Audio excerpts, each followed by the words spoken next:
अस्सलाम वालेकुम दोस्तों, नॉलेज हब में खुशामदीद। ख़ालिक़ कायनात कंहिं मुसविर वांगुरु हिन जहान खे तख़लीक़ कयो आहे, जंहिंमें विख विख ते हैरत अंगेज़ मटीरियल मौजूदु आहिनि, जिन खे ॾिसी कंहिं जादूअ या तिल्स्म जहिड़ो अहसासु पैदा थींदो आहे, छो त हू पंहिंजे दिलचस्प वर्ताव जे करे हिकु अलॻि सुञाण रखंदा आहिनि। दोस्तों, अॼु जे हिन वीडियो में मां तव्हांखे 5 अहिड़ा मटीरियल्स ॾेखारींदुमि ऐं तव्हांखे इहो ॿुधाईंदुमि त इन जो साइंटिफिक रीज़न या इन जी साइंसी वजह कहिड़ी आहे। नाइट्रोनोल निकिल ऐं टाइटेनियम जे महलूल मां तैयार थियल हिकु मवाद खे चइबो आहे। इन जी ख़ासियत इहा आहे त तव्हां हिन खे भले केतिरो बि मरोड़ियो, पर हिन खे हिन में विझण खां बाद हीउ पंहिंजी असल हालत में अची वेंदो आहे, जंहिंखे मेमरी इफेक्ट चइबो आहे। पोइ हिन मां गुज़रंदड़ गर्मीअ जे करे मुमकिन थींदो आहे। ख़ासियत जे करे हिन खे स्मार्टफोन्स ऐं रोबोटिक्स में इस्तेमालु कयो वेंदो आहे, पर हीउ ॾाढो महांगो आहे। इन करे कंपनियूं पंहिंजी क़ीमत न वधाइण जे करे हिन खे घटि इस्तेमालु कंदियूं आहिनि। एरोजेल हिन दुनिया जो सभ खां हल्को सॉलिड मटीरियल आहे। हिन जी कीमियाई बनावट कंहिं शीशे वांगुरु आहे, पर हिन जी घाटाई हवा खां हज़ारे गुना घटि आहे, यानी हवा खां 3 ते हल्को। हे 99% हवा ऐं 1% सिलिका जेल सां ठहियल आहे। बेहद हल्के हुजण बावजूद ही ॾाढो ताक़तवर मटीरियल आहे। एतिरो पर ही शदीद गर्मी पद पिण बर्दाश्त करे सघे थो। इन करे सिज ऐं उन जी गर्मीअ खां बचण लाइ नासा इन खे पंहिंजे केतिरनि ई स्पेस क्राफ्ट्स ते इस्तेमालु कंदो आहे। इन खां सवाइ न्यूक्लियर रेडिएशंस खे ॻोल्हण लाइ, पुराणी रेडिएशंस खे जज़ब करण लाइ ऐं नुक़सानदा माइक्रो ऑर्गेनिज़म्स खे डिटेक्ट करण लाइ हिन जो इस्तेमालु वॾे पैमाने ते थींदो आहे। स्मॉल स्टीफन नाले साइंसदान 1930 में पंहिंजे हिकु दोस्त सां शर्त खटण लाइ चैलेंज तौरु हिन खे ठाहियो। हाइड्रोजेल।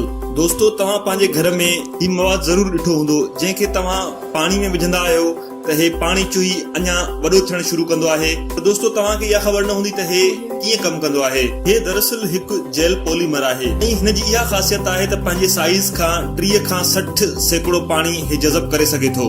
इन खां सवाइ गर्मी पद मुताबिक़ पंहिंजो साइज़ घटाए बि सघे थो। हिन जे पाणी जज़ब करण जी सलाहियत हिन में मौजूद क्रॉस लिंकर्स जी इफिशिएंसीअ ते भाड़ींदो आहे। ज़राअत में ज़मीन खे हर वक़्तु आले रखण लाइ हे मवाद वॾे पैमाने ते इस्तेमालु कयो वेंदो आहे। तव्हांजे जिस्म ते जेकॾहिं को कट लॻी वञे त आरज़ी तौर ते हाइड्रोजन जेल खे इस्तेमालु कयो वेंदो आहे। सॉफ्ट कॉन्टेक्ट लेंसिस में बि हिन जो इस्तेमालु थींदो आहे। खां अलावा फेशियल ट्रीटमेंट्स बि हाइड्रोजेल सां थींदियूं आहिनि।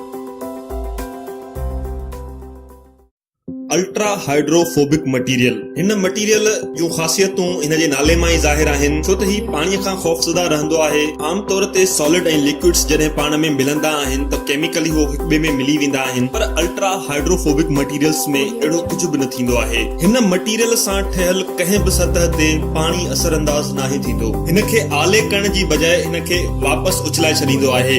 हाइड्रोफोबिटी सां मुतालिक़ साइंस इलाही तरक़ी कई आहे ऐं केतिरनि ई अहम शोबनि में हिन जो इस्तेमालु पिण थी रहियो आहे। हिन मवाद जो ख़्यालु सभ खां पहिरियों लोटस गुल मां वरितो वियो। कंवल बूटे जे पननि ते साइंसदाननि तजुर्बाती बुनियादनि ते जॾहिं माइक्रोस्कोप ते ॾिठो त पाणी हुन ते बीही न रहियो हुयो, बल्कि हुन जे पन तां तिरकंदो हेठि हारजी रहियो हुयो। हुन जी सतह ते को गहरो मवाद पाणीअ खे जमो थियण खां रोके रहियो हुयो। इहा ई वजह आहे जो गप में बि हे बूटो बिल्कुलु साफ़ रहंदो आहे। इन साॻे ई उसूल जो इस्तेमालु कंदे हिन खे अञा वधीक एडवांस लेवल ते इस्तेमालु कयो वियो आहे ऐं हिन सां अहिड़ियूं हैरानकुन इजादियूं थी रहियूं आहिनि जिन सां माण्हुनि जूं ज़िंदगियूं इलाही आसान थी वेंदियूं। अगरि तव्हांखे हिन मवाद मां ठहियल कपड़ा पहिरियल हूंदा त को बि पाणी उन्हनि ते असर न कंदो। तव्हांजे घर जी दीवारुनि ते का पाणियाठ या को दाग न टिकी सघंदो। अगरि कंहिं दोस्त खे बग़ैर भिजण जे विझण जो शौक़ हुजे त तव्हां उनखे हिन मटीरियल मां ठहियल ड्रेस गिफ्ट करे सघो था।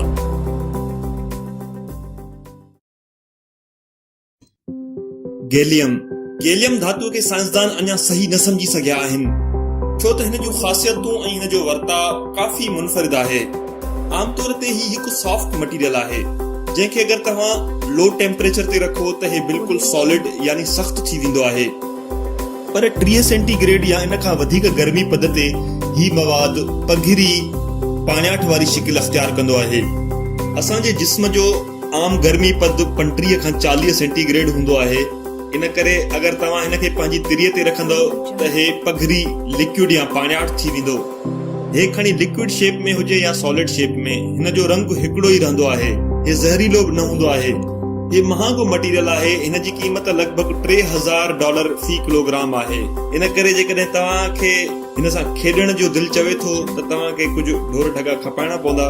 त दोस्तो, इन सभिनी मटीरियलनि मां तव्हांखे सभ खां दिलचस्प ऐं हैरान कुन मटीरियल कहिड़ो लॻो, इहो मूंखे कमेंट्स में ज़रूर ॿुधाईंदा। वॾी महिरबानी वीडियो ॾिसण लाइ।